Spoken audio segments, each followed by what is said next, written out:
Good morning and welcome to the morning reset this Tuesday. Good to see everyone. I did not get much sleep last night. My alarm for my carbon monoxide detector started going off in the middle of the night. Not the alarm, the battery. So it started beeping and it woke me up. And then I had to find out where it was coming from. So figured out it was the carbon monoxide alarm, got that taken care of, and then couldn't fall right back asleep. So this morning is a little bit tired and low on energy, but that's so great. That's okay. That's what we're here for, is to reset our morning and the rest of our day. So we're going to come into a breathing practice. First, get ourselves settled. Wherever you are, if you're sitting down, coming to a comfortable position, maybe closing the eyes, settling in to the breath, settling into your body. If you're sitting in a chair, both feet should be on the ground, hands resting comfortably in the lap.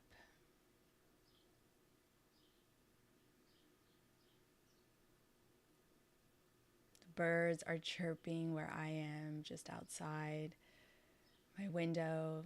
They sound beautiful. They've been chirping since 6 a.m. this morning. Maybe take note of the sounds that surround you right now in this moment.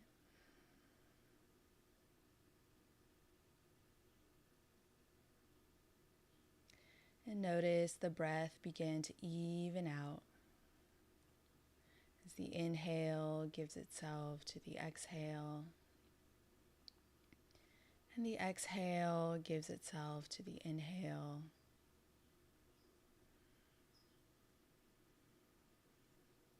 We're going to come into a alternate nostril breathing practice. So bring your fist, your right hand into a fist. And then you extend the thumb, extend the pinky. And bring the hands up to the nose with the pinky just on the right side the pinky on the left side and the thumb on the right. And we're going to inhale a breath through both nostrils. And with the thumb, gently close the right nostril as you exhale through the left. And then inhale through the left nostril.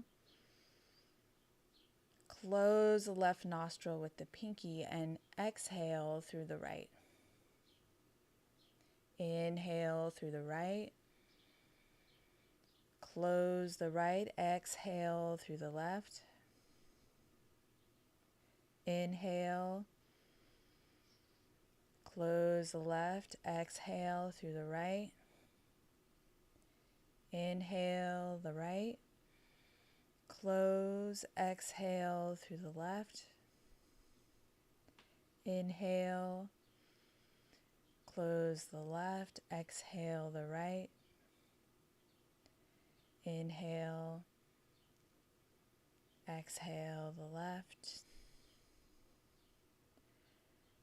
And do this now at the pace of your own inhales and exhales, gently closing each nostril.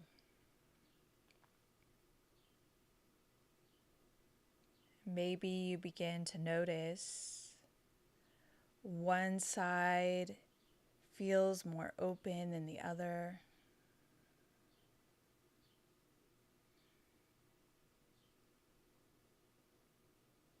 Maybe one side feels more congested than the other.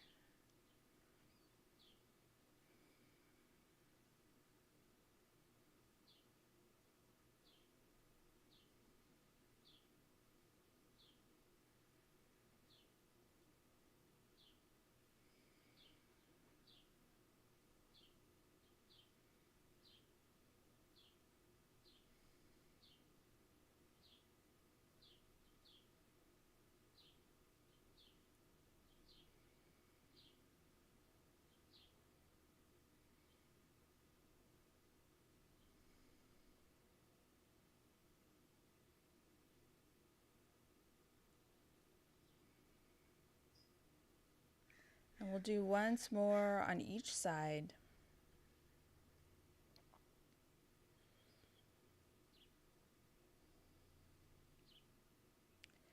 And when you've next exhaled through the left nostril, let the hand return back down to your lap. Take a nice inhale through both nostrils. Big sigh out. Again, inhale through both nostrils. And big sigh out.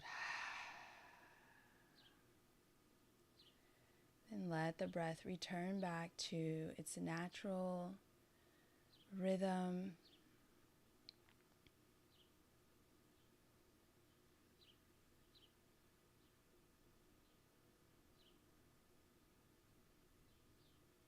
Then gently opening up the eyes, taking in the light, the space, all around you. Wonderful.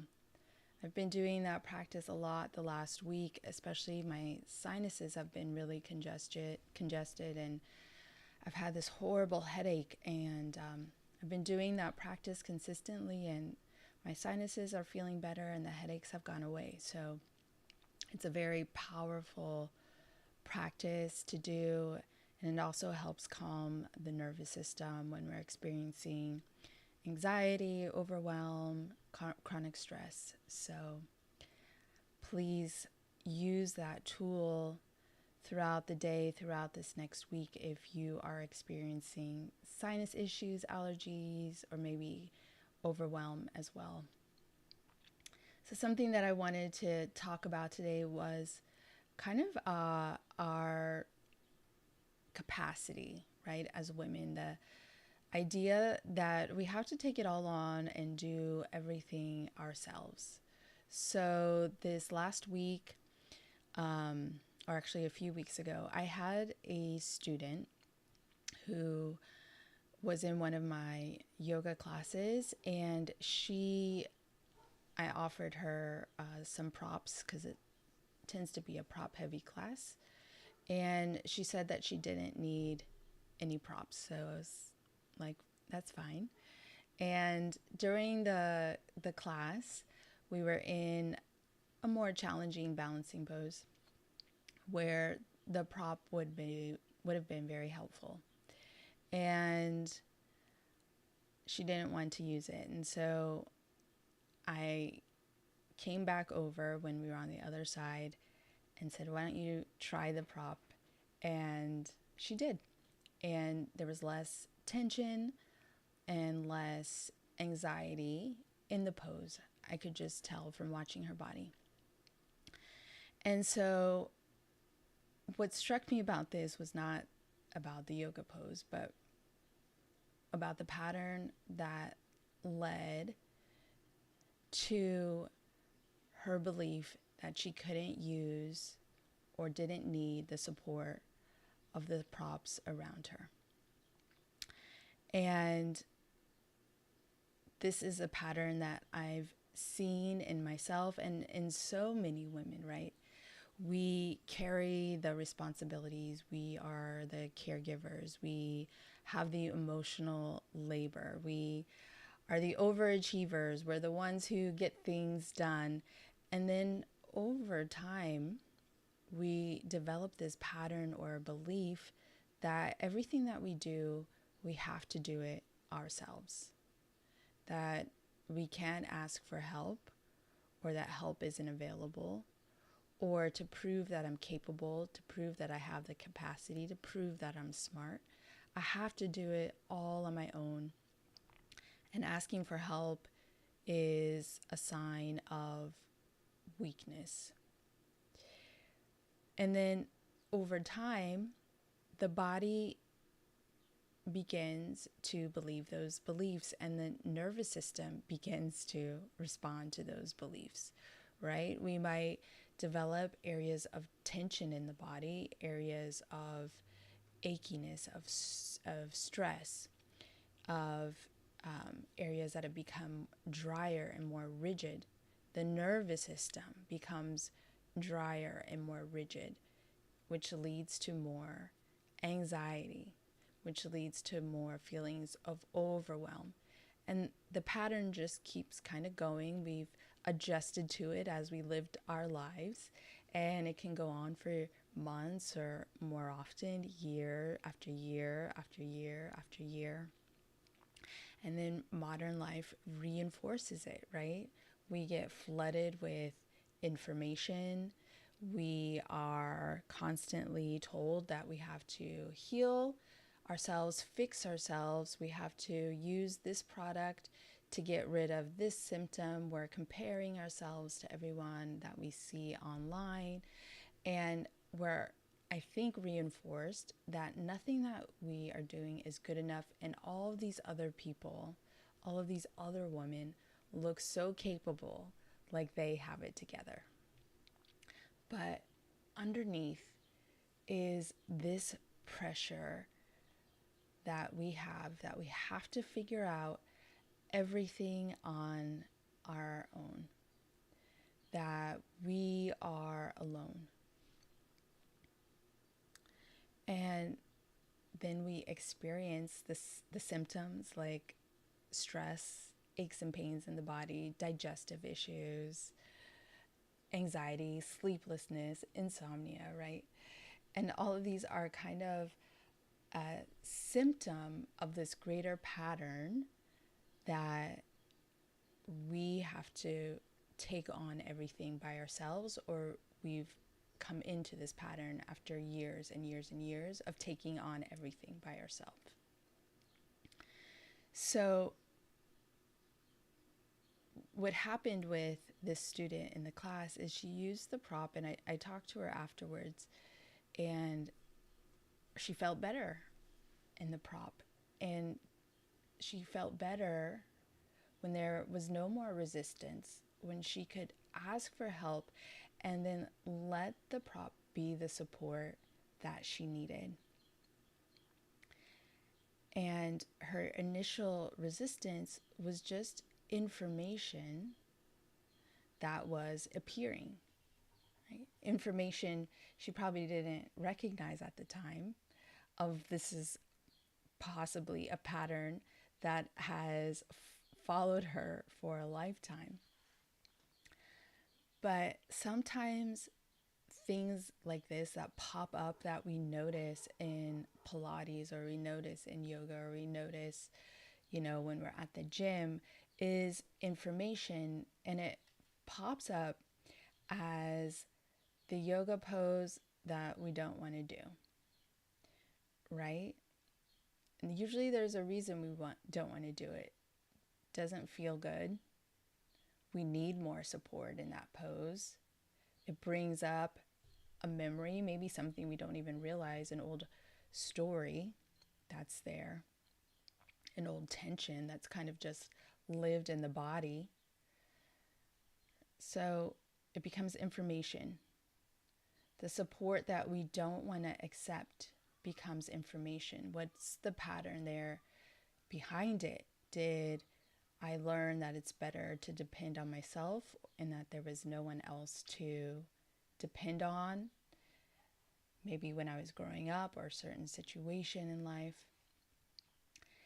Maybe it shows up as the rest that we don't take because we think that we don't deserve it, or we think that we'll be missing out if we do take the rest. Maybe it's the help that we don't ask for because it would show to other people that I'm not this strong person, I'm not this strong woman, that I actually need support, and maybe I don't have it all together. But you know what? It's okay to ask for help because none of us have it all together. We complement each other when we ask for the help, when we ask for the support. And that's really where the strength comes from. And so sometimes when our body is just, acting wacky, right? Everything seems off. Pushing harder isn't the healing. the healing is easing up and asking for help. It's easing up and asking for support. It's easing up and giving the body signals of safety. And support is signals of safety. Friendships are signals of safety to the body and to the nervous system. And internally, if we have this pattern, we have to recognize that asking for help, asking for support, asking for safety is not a sign of weakness. It is a sign of strength, really, right? It's a sign of recognizing that I don't have it all together, that I do need help, and that I'm better when I have the support than when I'm off on my own, right? Think about lions in the jungle, right? They travel together to help fend off the predators. And when one is alone, they're more vulnerable. That's kind of what's happening to us. But I think our modern society, at least where I am in California, it reinforces the idea to be solo, right? We are constantly on our phones. We don't need to interact with anybody. We are constantly in our car. We don't need to interact with anybody.